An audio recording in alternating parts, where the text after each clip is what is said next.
Successfully defended by American yachtsmen in each of the 17 challenges since 1851, now in the summer of 1962, preparations were being made to meet the 18th challenge. After the observation trials and the New York Yacht Club's annual cruise, 4 American 12 meters began their final elimination races off Newport in mid-August. Neither Columbia nor Easterner proved able to stand up in the competition. Neither ended Weatherly's standing as the only unbeaten boat in that series.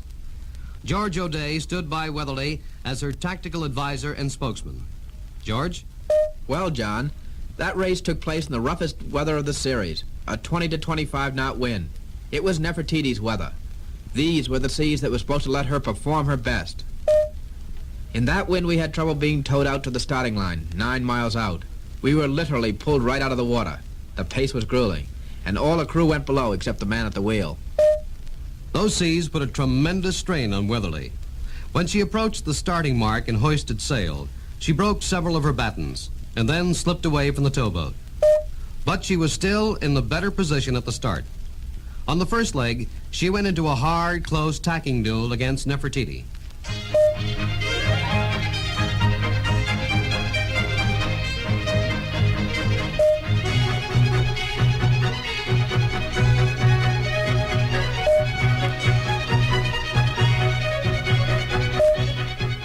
And Nefertiti ended up with a 15-second lead at the weather mark. Ted Hood never gave up the lead. Winning that race kept his boat in the running against Weatherly. But Weatherly's windward performance amazed and pleased the selection committee. On the last 2 legs, Weatherly lost all her dignity. Already losing the race, she broke 2 battens, snapped 4 guy wires, and then in the final leg, her spinnaker broke loose.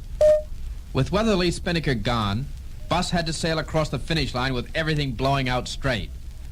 But before he so much as crossed the finish line, the bench crew had started to correct the problem. After the race, Bob Director on the tender contacted Bus by radio. So we were able to finish the design before we docked, and the new spinnaker pole fittings were in place in 2 days. Director, a veteran yachtsman and ex-midships boss of Columbia, was typical of Weatherly's bench crew, which Mossbacher called the strongest in the league. The same could be said of the racing crew. Mossbacher had put his group together from a nucleus of superb yachtsmen, like Vic Romagna, whose feats on Weatherly's foredeck in 1958 got him an invitation aboard Columbia for the match against Great Britain. Or Dougie Mercer, son of Weatherly's owner. After Weatherly's 1958 performance, Bus had to convince Doug that playing golf wouldn't be a better way to spend the summer. And my son Mark, who had been with Easterner during the early observation trials, afterwards joined Weatherly's bench. He told Bus Mossbacher, "Your boat doesn't have the feel that Easterner does." Americans weren't the only ones with double-threat crews. The Australians, in Newport since July 15th, to keep their eye on us while they practiced, had brought 2 crews along, one for sailing, one for drinking. We never did figure out which was which. A man who was out racing today would come over and have a drink with us that night, so we'd take care of him very nicely, only to find out next morning that he wasn't racing. His alternate was. This went on all summer long. Terrific gamesmanship. As the finals between Weatherly and Nefertiti began, the Australians stayed in close, watching every move, though there were times when Terry Hammond, Gretel's navigator, and her trial skipper, Jock Storrock, seemed bored.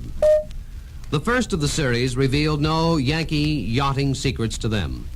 Weatherly put Nefertiti in an untenable position, chasing her across the starting line at the committee boat. The Boston boat had to double back again, recrossing the line. When Nefertiti came back across, Weatherly was lying in wait with a full head of steam.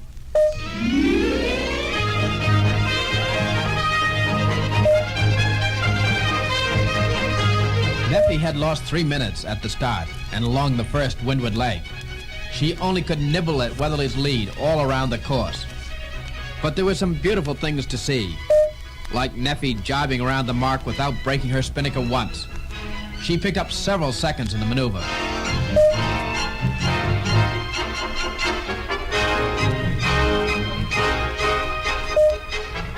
But still, the race was no contest. It was Weatherly's day. And it was Weatherly's win for the entire series. She won 3 in a row, all of them in the kind of light air that suited her best. Weatherly's skipper was not a man for premature triumphs. Coming in after the 3rd win, he felt sure that Nefertiti would be given another chance in her own best weather. So he took his shipboard crew home early that day to give them a rest for tomorrow's race. I was the only one who stayed down at the docks, and alongside came Commodore Harry Morgan in his selection committee. He said, is Captain Mosbacher aboard?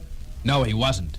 Then, George, Mr. O'Day, I beg to, would you please inform Captain Mosbacher that there will be no more racing, that, Weatherly has been selected to defend the cup. Good evening and good luck, sir. So that's how it was. And now, we began to get ready for the races all over again. In the next 2 weeks, every piece of cloth in Weatherly's sail locker was taken back to Marblehead for an inch-by-inch checkout by Teddy Hood, who had made most of the sails on both Nefertiti and Weatherly. Chandler Hovey, Easterner's owner, offered his boat as a trial horse for Weatherly.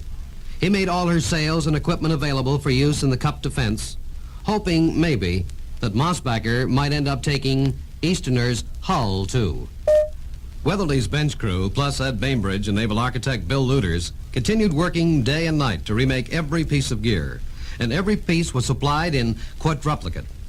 Up at Seafair, Weatherly's summer headquarters, Bus Mosbacher gave his tired shipboard crew some shore leave. Dick and Don Matthews deserted Seafair to report back to their ship cargo business for a week, but the rest of us stayed on to unwind.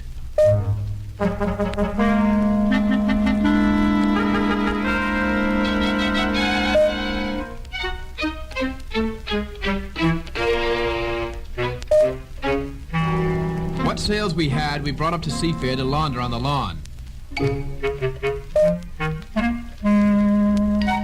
The boys set up a chorus line, with Busy Montesano as choreographer and Don Browning as lead man.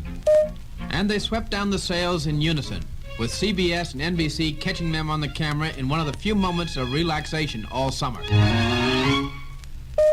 At Castle Hill, Gretel's summer quarters, Sir Frank Packer told newsmen it was no concern of his which American boat had been chosen for the race. He had his own cares. At this point, he wanted nothing short of perfection for the boat. And while Gretel was on the slipways, she got her 32nd coat of epoxy on her hull. Sir Frank was pleased enough with the paint job, but he was sorry that the newspapers they spread to mask off the waterline couldn't be Australian papers. And he was sorry there wasn't a bit more time before the races began. Alan Payne, Gretel's designer, kept making alterations right up to the last minute. One time somebody asked one of the crew what he was working at, and he said, trying to build a 12-meter, and I hope to have it finished by this Saturday. They certainly succeeded. The Australian Beauty is possibly the fastest 12 in the world today. But in the days leading up to the cup races, she was plagued with troubles. Before the summer was over, almost every piece of Gretel's topside gear, except her coffee grinders, had been replaced with American gear.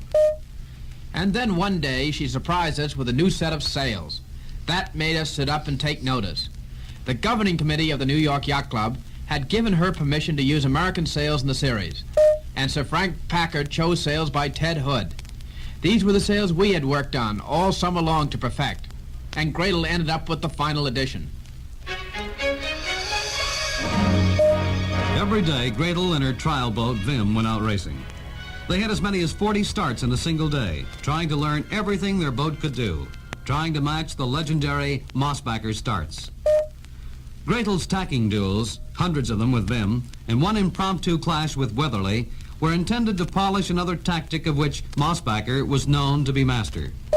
These duels also acted as competitive tryouts among the 26 Australians to select the 11-man cup crew for Gretel and to keep the boys razor sharp to the very last.